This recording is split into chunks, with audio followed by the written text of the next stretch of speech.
Salam, berjumpa kembali dalam Victorious Devotion. Haleluya, kita bisa ada di hari ini, kita syukuri sebagai bentuk pemeliharaan Tuhan atas kita. Namun, kita harus sadari bahwa kita ada di hari ini berarti ada tugas dan tanggung jawab yang harus kita laksanakan. Yang pertama, pasti kita harus menyadari bahwa tugas dan tanggung jawab itu dari Tuhan. Sekalipun tugas itu yang kita kerjakan dari dalam gereja atau dalam kantor yang di mana kita bekerja, atau di rumah, atau di sekolah. Nah, kita harus menyadari bahwa tugas dan tanggung jawab itu Tuhan bebankan kepada kita, Tuhan berikan kepada kita untuk kita laksanakan sebaik-baiknya. Kiranya kita dapat melakukannya dengan yang terbaik. Untuk itu, sebelum semua kita kerjakan, atau supaya kita mampu mengerjakan dengan baik, mari kita datang pada Tuhan, dan nanti kita akan bersama-sama merenungkan firman Tuhan. Kita angkat sebuah pujian, tiada seperti Tuhan.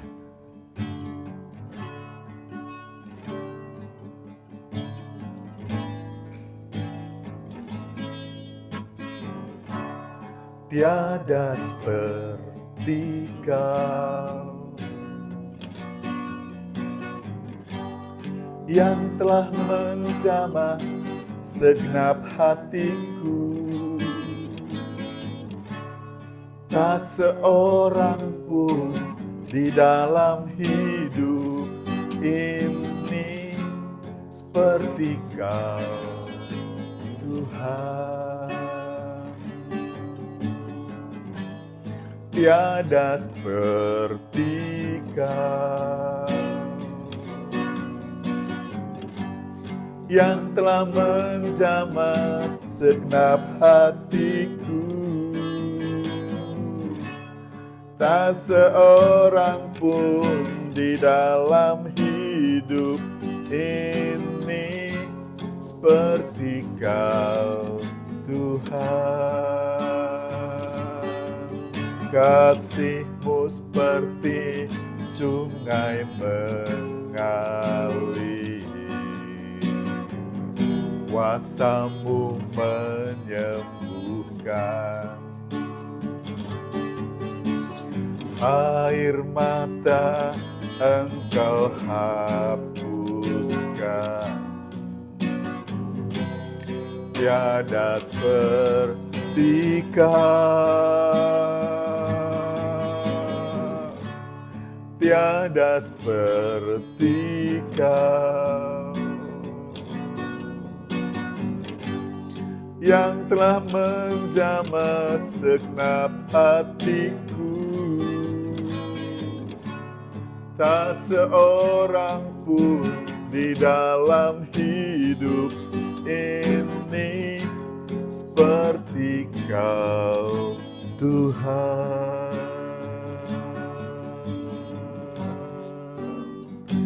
Hanya Engkau Tuhan, tiada yang lain. Hanya Engkau Tuhan, tiada yang lain. Yang kasih kuasanya terus menjaga, menopang, memelihara hidup kami.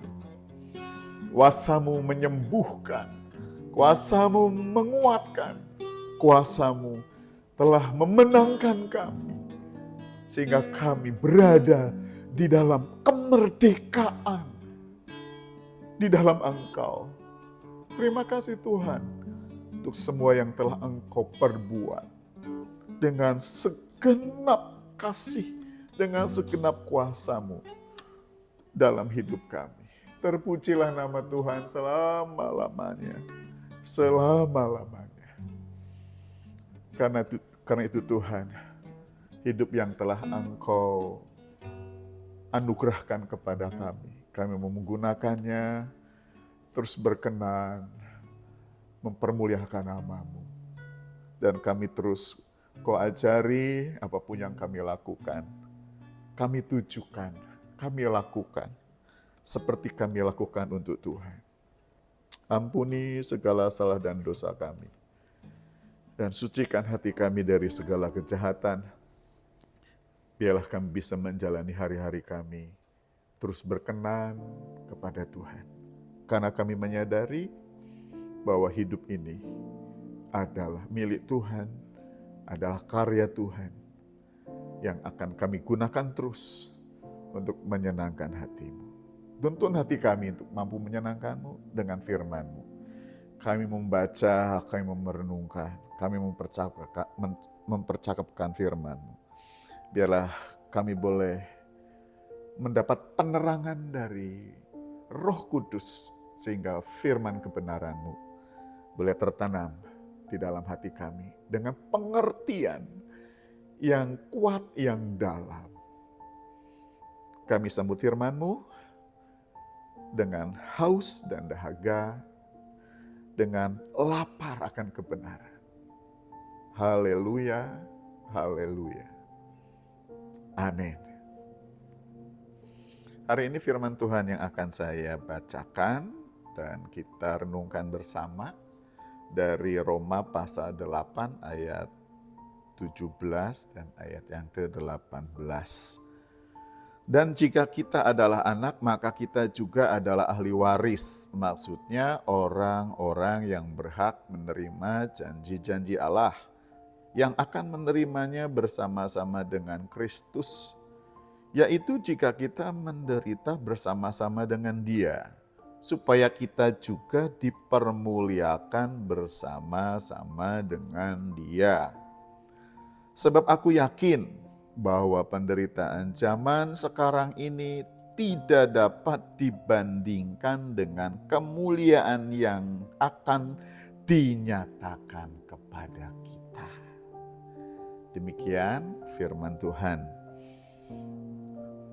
Renungan yang akan saya sampaikan, renungan terhadap ayat-ayat ini dengan sebuah judul Ojo dibanding-bandingke. Itu dalam bahasa Jawa. Jangan dibanding-bandingkan. Apa yang jangan dibandingkan? Yang tertulis di ayat yang ke-18. Sebab aku yakin bahwa penderitaan zaman sekarang ini tidak dapat dibandingkan dengan kemuliaan yang akan dinyatakan kepada kita. Ada orang-orang Kristen, orang-orang percaya, berhenti menjadi Kristen, berhenti menjadi percaya karena penderitaan. Padahal, penderitaan yang dialami oleh orang Kristen karena imannya, bukan karena dosa-dosanya, bukan karena kesalahannya, bukan karena hidupnya yang sembrono, tetapi penderitaan karena iman, karena Kristus, karena Injil, itu tidak sebanding dengan kemuliaan yang Tuhan sediakan. Kemuliaan yang tak sebanding dengan penderitaan itu disediakan. Itu menjadi upah bagi orang Kristen, orang percaya, orang-orang kudus yang menjalani hidup ini dalam kebenaran. Dan karena menjalani hidup dalam kebenaran ada konsekuensi. Jadi penderitaan Kristen itu penderitaan karena kebenaran. Hampir semua orang, saya bisa katakan semua orang yang mau hidup dalam kebenaran pasti mengalami penderitaan karena kebenaran itu. Bukan penderitaan karena ketidakbenaran. Itu konsekuensi yang harus ditanggung. Hidup tidak benar ya, menderita karena tidak benar. Tetapi menderita karena kebenaran mendatangkan kemuliaan. Kalau menderita karena ketidakbenaran, mendatangkan penderitaan dan gak ada kemuliaannya.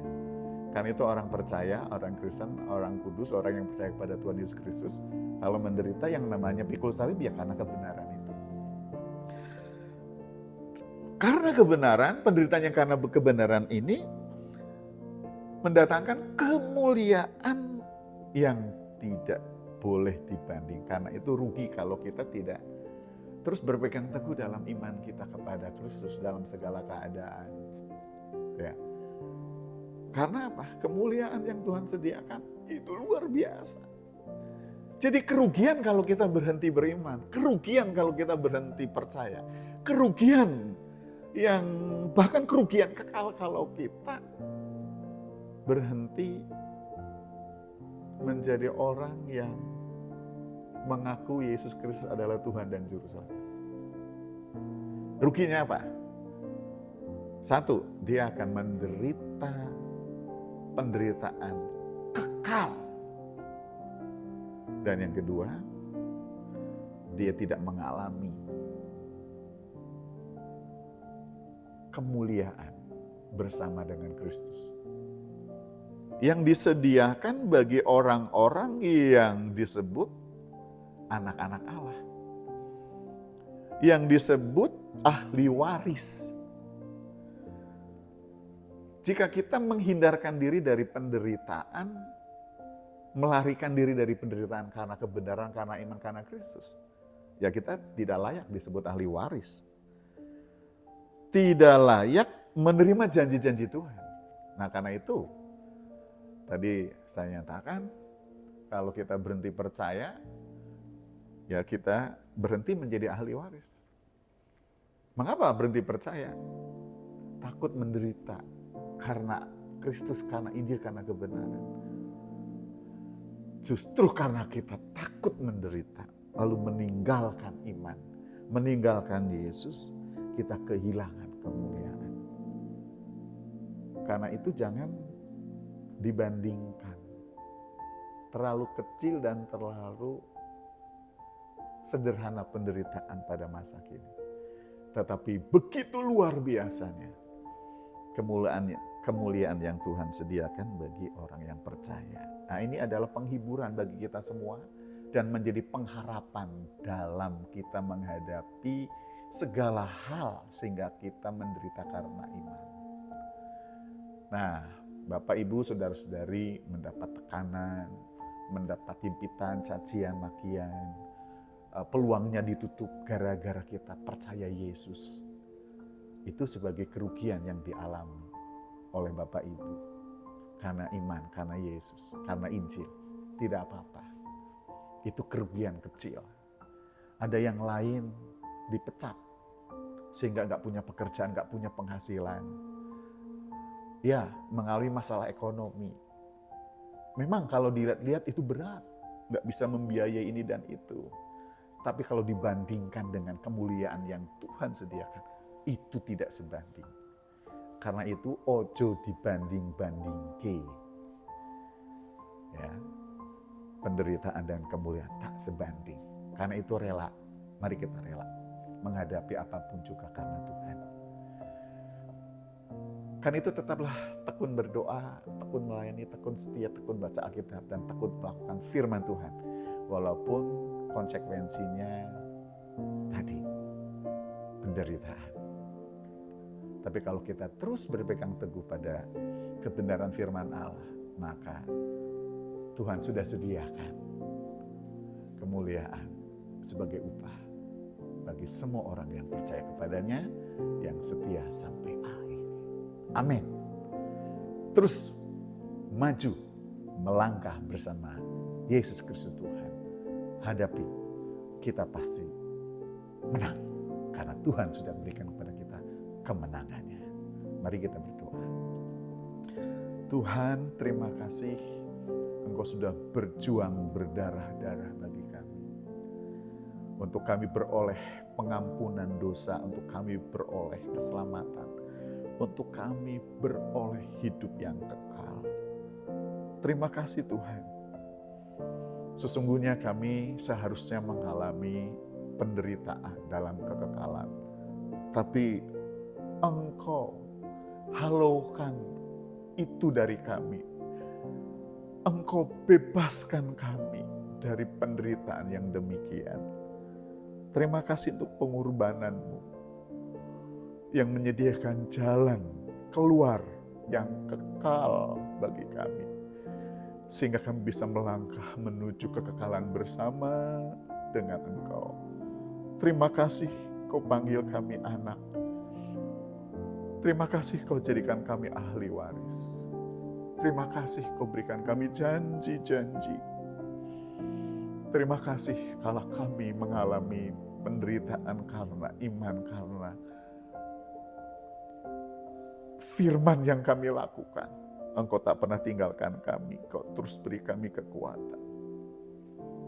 Terima kasih Tuhan, Kau menguatkan hamba-hambamu dimanapun berada yang sedang menghadapi penderitaan karena Injil.